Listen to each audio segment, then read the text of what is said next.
Meron kaming school tour today. Meron I met a few teenagers. Oh, wow. You have to talk English, please. Hindi ko na vlog. Yung tinignan yung bahay. Sitwasyon ko dito. May bag ako dyan. Akala ko okay na ako. Akala ko ano. Pero pag ganun pala, masasaktan ka pa rin. Baka iiyakan ka na naman. So, okay. Saan sa Middle East mag-work si Phila?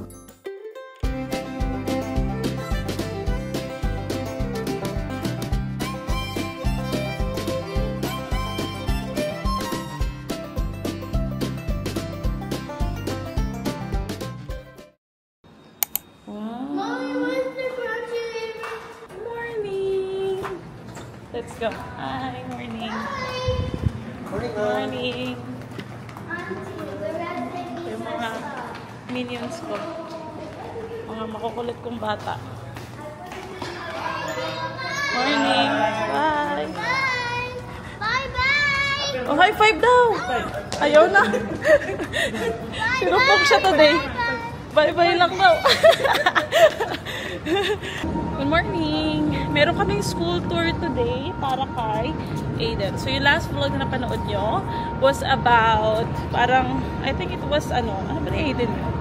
Follow-up na assessment ni Aiden. And based doon sa assessment niya, ang recommendation nung kanyang DevPed was to send him to a preschool. So, hanap tayo ng preschool for Aiden. Are you excited? Yeah. We go to a school tour. Yeah? But before that, walking kami to McDonald's for breakfast muna. Meron sana kami pupuntahan dito for breakfast. Kaya lang, Sabado ngayon, so sarado. So, options lang namin is either KFC or McDonald's. So, McDonald's na lang. We'll just grab a burger probably. And then, be on our way. It's 7 o'clock. Start ng registration ng 8:30 and then start ng school tour ng 9 o'clock.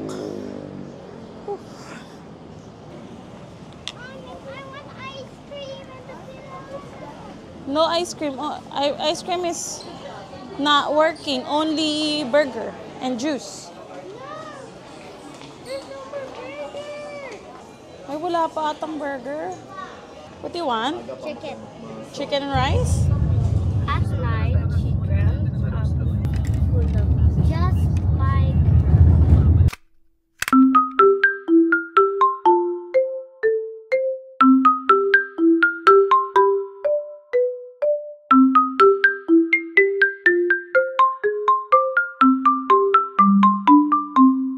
Again? I think I met a few teenagers. Oh, wow. Did you have fun? We saw AA playing with them. Jumping. When I was over there, I was doing there, and then they're like, we have the squad in Tagalog, and then the other teenager was like, you have to talk English, please. And he's like, you have the squad. You have the squad. Whoa. Whoa. Ah. Hi guys! We're here in... Where are we? Vermosa. Ako na mag-google. Ha? Yung sa second floor? Galing kami guys sa... Ay, hindi ko na vlog! Yung tinignan yung bahay. Nandiyan... Alo! Paano hindi tuloy mapapakita? Sayang. Tatapos lang namin mag-eat with the kids. Inuto ko pa guys si ate. Sabi ko, meron akong alam na coffee shop kasi katabi lang yung coffee bean. Pero titignan muna namin yung school doon sa second floor kung pwede siya for AA. See you guys! Mommy, tie your hair! So anyway, dito ako sa Vermosa, tumitingin ako kasi alam ko, bago kami lumipat, merong preschool dito na tinatayo. And it looks like they have one na. Ayan, this one. It looks like ready na siya.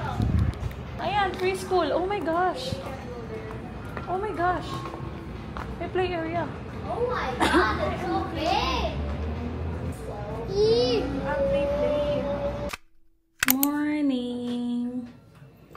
morning, Lils. Mabasa ng book yung ate natin. Dala niyo naman yung sitwasyon ko dito. May bag ako dyan. Bag ako sa likod. Eh, dala niya yung uniform niya. Hey, don't do that. Give it to me. Mommy, you go to BGC. Come on. God help me. Come on. Ate, can you open this door? Ate Lily, can you hang a uniform on that side, on your side? Take my hand and hold it tight. Look at the paintings, I'll be your guide.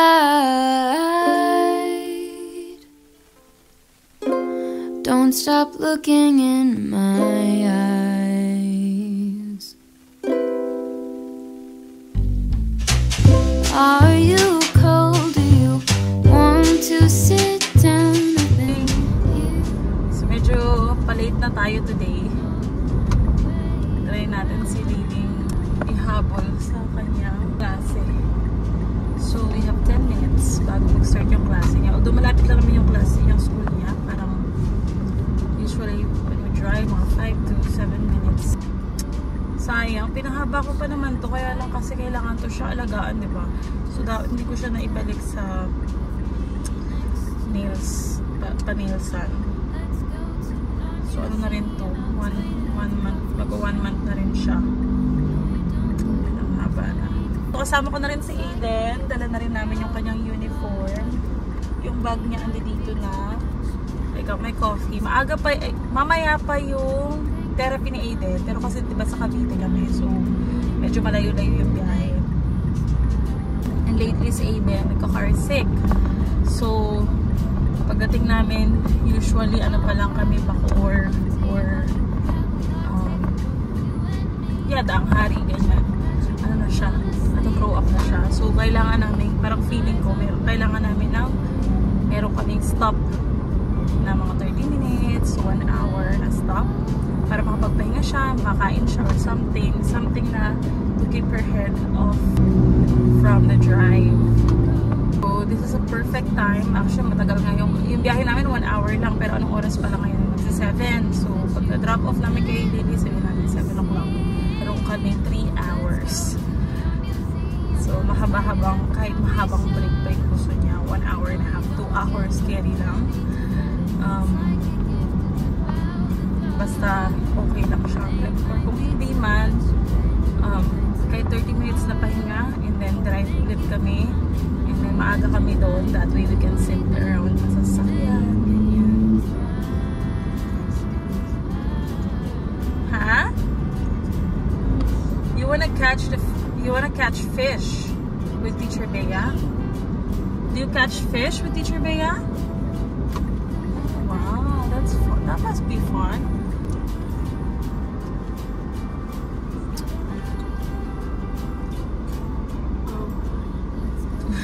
Love you, Bob. My new. It's a fish. Bye. Love you, ate. Bye. Love you. Morning po. Thank you. Bait naman ni ate.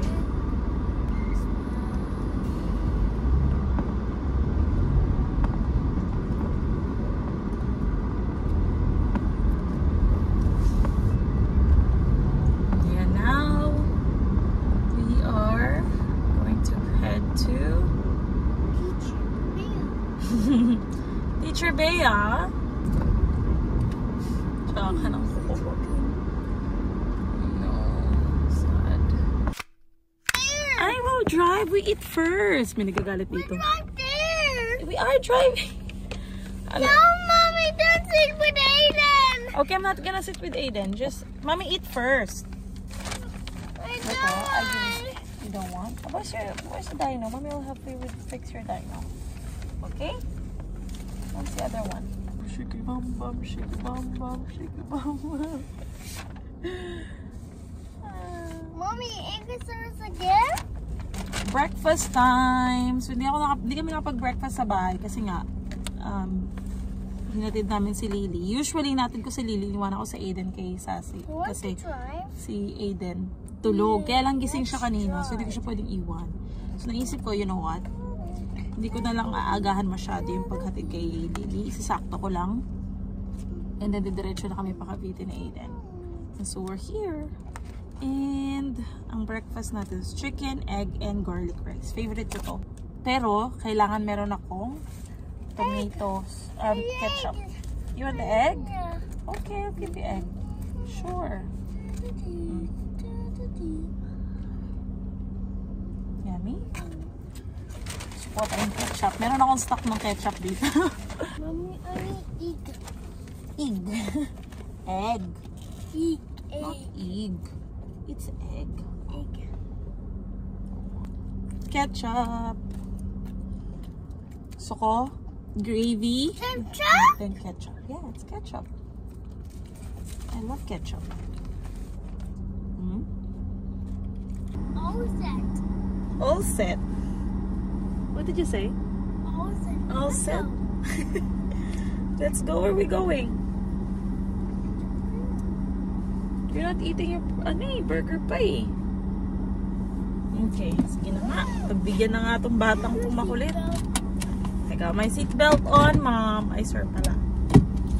Ayan, tara na. Maaga pa masyado, pero itong batang to, yayang-yaya na siya kay Teacher Bea. So, we are going na. Don't tickle me. I'm gonna tickle you. Hold on. Sit there. Mommy. Sit there, mommy. Okay, go. I'm sitting by mommy's chair. Say hi to guys. Hi, guys. My name is Aiden. Got this book. 7 birds. Together. Good morning, guys. Ito na kami sa therapy center ni Aiden. May batang nabubugnot kasi gusto na pumasok sa loob. Kaya lang hindi ko pa siya po pwedeng dalhin doon dahil may iba pang session.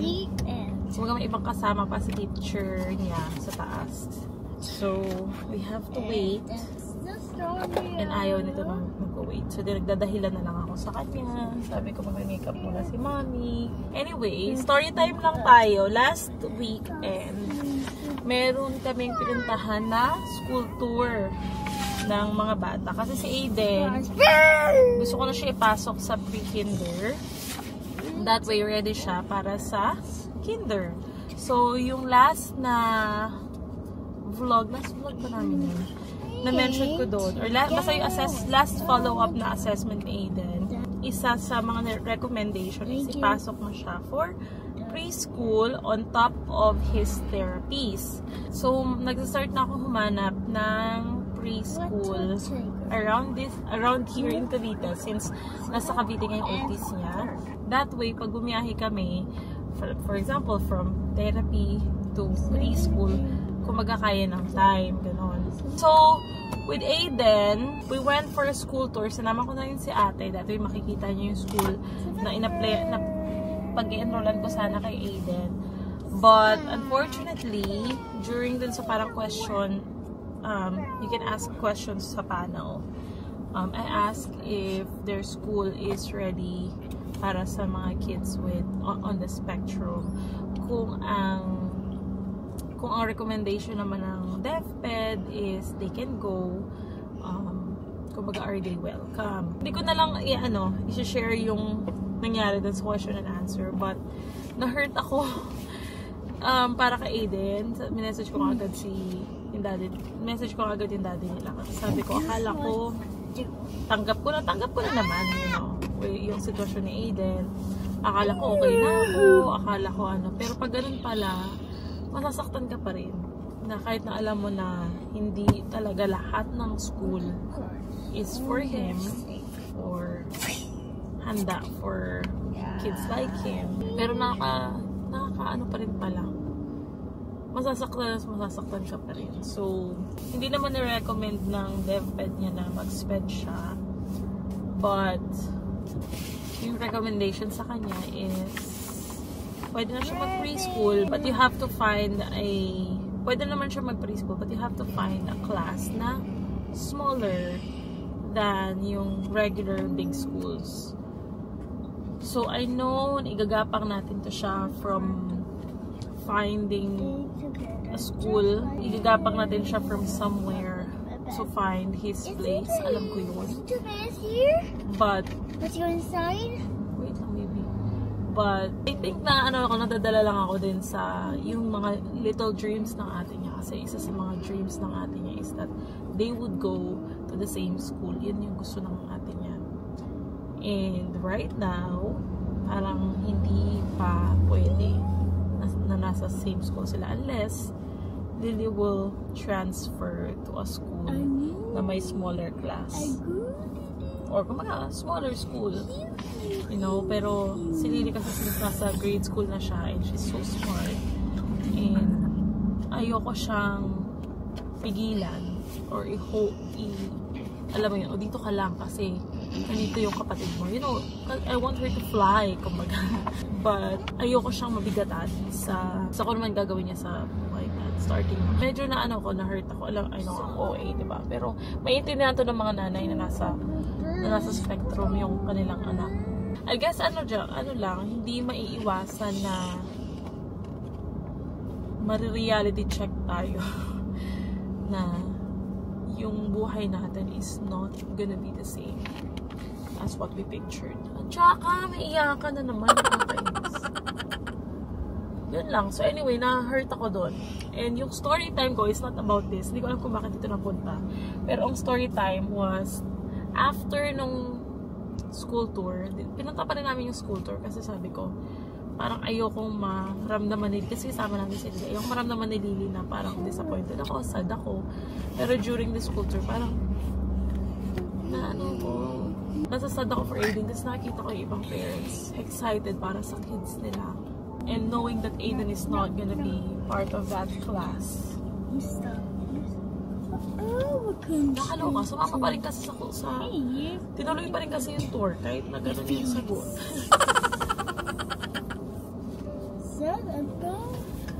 Ayun, so parang nasad ako. But again, as a parent, kailangan natin magpakita sa kids natin na strong tayo. So ayoko lang makita ni Lily na I'm disappointed, na sad ako, na naapektuhan ako dun sa na-receive kong sagot na hindi nga. Tuloy ko pa rin yung school tour. Si Lily, medyo happy naman siya. Sabi niya, Mami, this is a good school, no? Ganyan. It's a good school for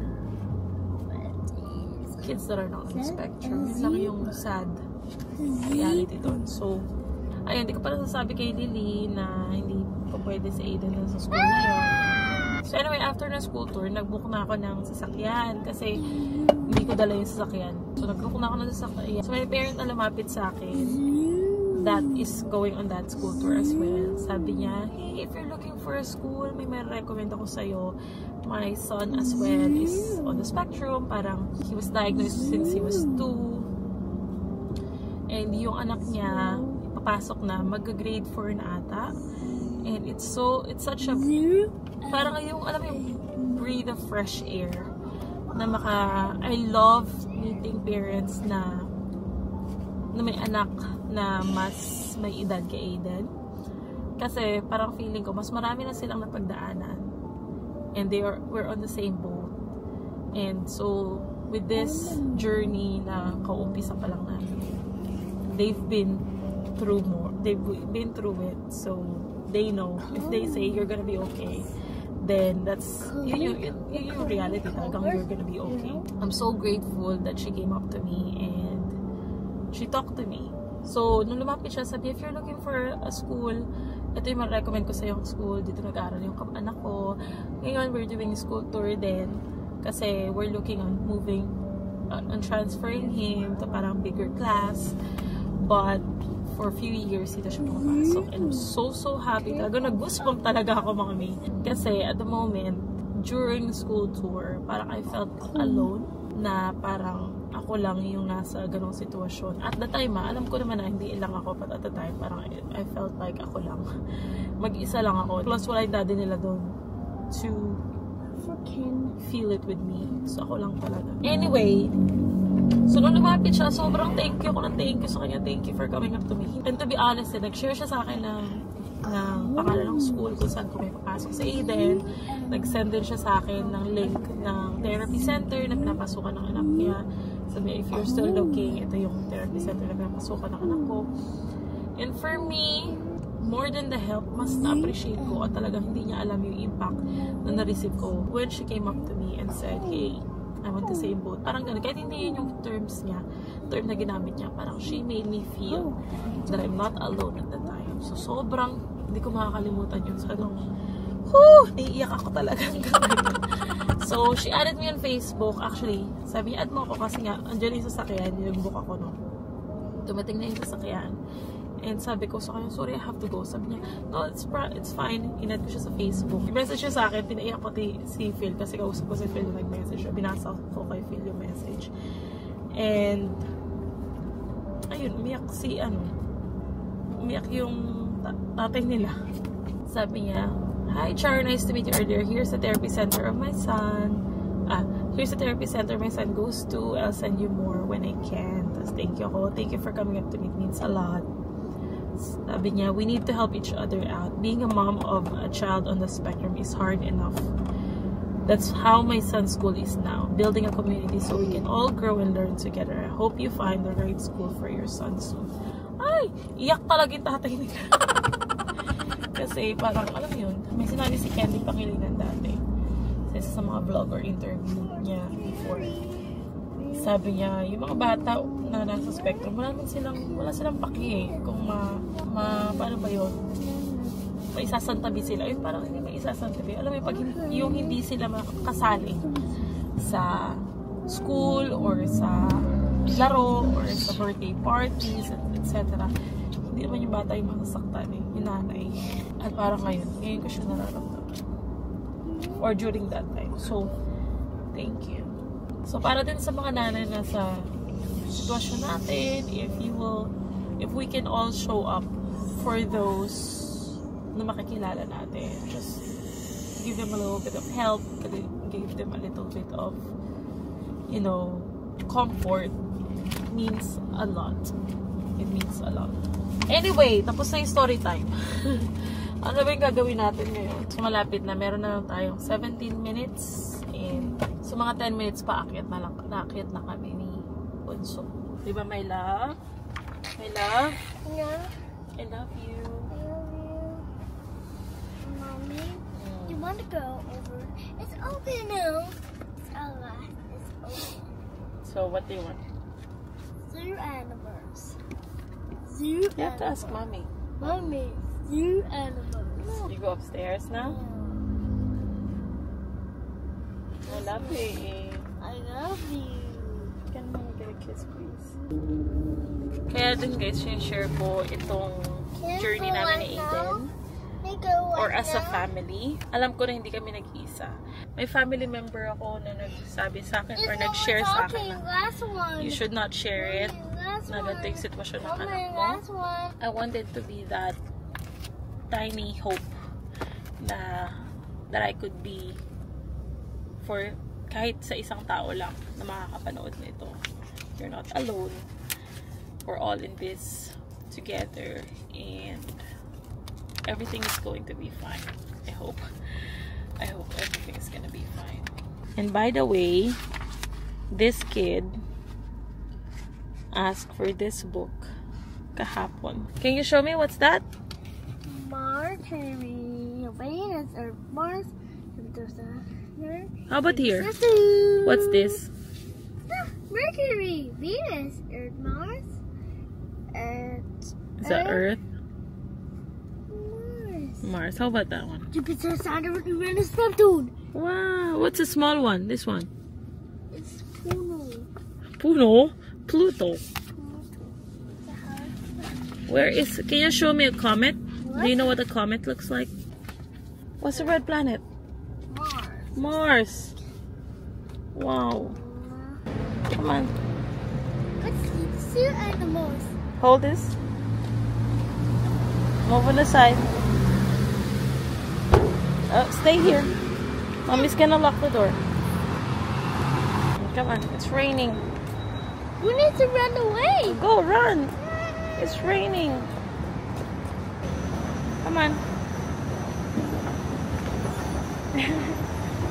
Bit-bit niya kasi lahat ng libro niya. Itong batang ito. Ba't kasi kailangan bit-bit ang lahat ng libro?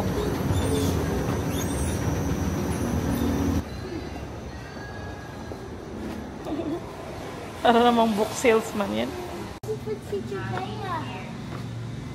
May tanong pala guys for my past video kung saan sa Middle East mag-work si Phil. Actually, update sa kanya. He is now in Kuwait. So, he's working in Kuwait now. Naka 1 week na ata siyang mag-work doon. He moved to Kuwait around parang a week before parang matapos yung February. So, medyo settle na siya doon sa Kuwait. So, yun yung update sa kanya. You're my better half, a part of me through and through. And I only wish for one thing, to grow old with you.